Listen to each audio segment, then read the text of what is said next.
Di sebuah gang kecil yang asri, ada beberapa rumah berdiri berdampingan di sebuah gang sempit. Di satu rumah, tinggal seorang anak muda sederhana yang selalu sibuk dengan pekerjaannya. Seorang pengusaha kecil yang baru saja berhasil membuka toko bahan makanan di pasar. Kesuksesannya sering menjadi bahan pembicaraan warga. Banyak yang kagum, tapi tidak sedikit pula yang merasa iri, termasuk tetangganya sendiri. Seorang pria dan istrinya yang selalu mengeluhkan hidupnya. Pria itu merasa kesuksesan tetangganya terlalu mencolok. Mobil yang sering keluar masuk melalui rumah tetangganya di gang sempit itu terasa semakin sesak, padahal anak muda tadi punya garasi sendiri.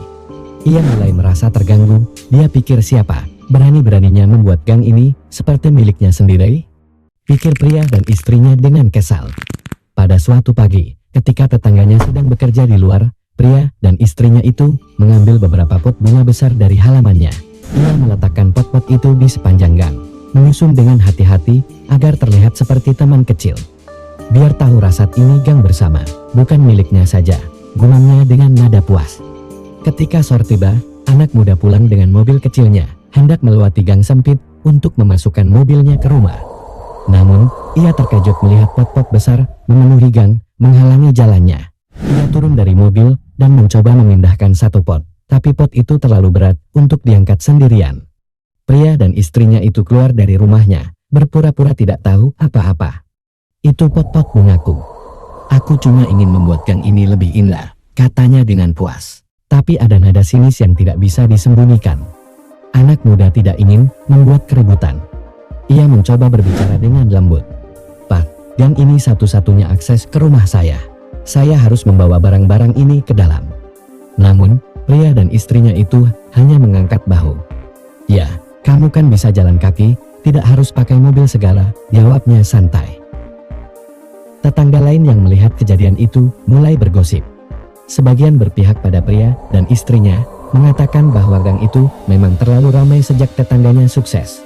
Tapi yang lain merasa pria dan istrinya itu keterlaluan, menghalangi jalan gang kecil hanya karena rasa irinya. Hari-hari berlalu, dan pot-pot itu tetap di sana. Namun, alih-alih marah atau melapor, ia mencari cara lain. Dengan bantuan teman-temannya, ia mengatur waktu saat gang sepi, supaya bisa dengan lebih mudah memasukkan mobilnya. Ia juga mulai membawa barang-barang yang lebih kecil dengan tangan, meskipun itu melelahkan. Melihat usaha tetangganya yang tetap sabar dan tidak menyerah, warga kampung mulai berubah pandangan. Mereka mulai membantu memindahkan barang-barang yang berat, bahkan beberapa menawarkan untuk berbicara dengan tetangga yang iri tersebut. Akhirnya, seorang tetua kampung memutuskan untuk bertemu dengan pria dan istrinya serta memberikan nasihat. Gang ini milik bersama, Pak. Jangan sampai kita merusaknya karena rasa iri. Kalau dia sukses, itu karena kerja kerasnya, bukan karena mengambil hak siapapun, katanya dengan lembut tapi tegas. Pria dan istrinya itu akhirnya menyadari kesalahannya. Ia dan istrinya malu melihat warga lain yang begitu mendukung tetangganya. Dengan berat hati, ia memindahkan pot-pot bunganya kembali ke halaman rumahnya. Anak muda itu tidak menyimpan dendam. Ia malah datang membawa bingkisan kecil berisi roti dan berkata, "Terima kasih, Pak, karena sudah memberi ruang kembali. Pot bunga Bapak dan Ibu memang cantik kok." Kata-katanya tulus tanpa nada sindiran.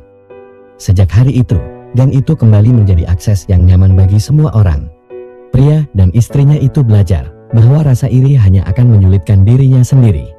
Sementara itu, anak muda tadi tetap rendah hati, meskipun kesuksesannya terus berkembang. Karena ia tahu, menghadapi masalah dengan sabar dan kepala dingin akan selalu membawa hasil yang lebih baik.